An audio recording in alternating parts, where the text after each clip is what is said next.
Hi, I'm Rachel from Sweetthorn. Welcome to my embroidery channel. I'm an embroidery artist based in Scotland.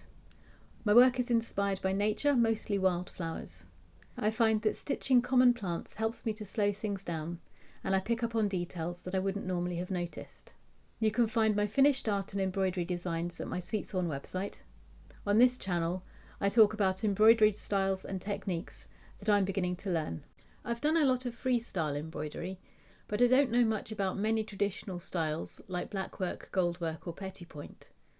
I've started creating my own projects so I can try out embroidery styles that are new to me, and you can find those experiments in the playlists. I've also got a stitch library that I'm developing. I post full-length videos and shorts, so you can see longer demonstrations or just watch for a minute and get a quick refresh on how to work a stitch. I've also added examples of my own flower designs being stitched, so you can get some inspiration for how to stitch them and see which seasons you like best. If you want to get regular updates on all my embroidery projects, you can sign up for my monthly newsletter. The link's in the description for this video. Thanks very much for watching and enjoy having a look round.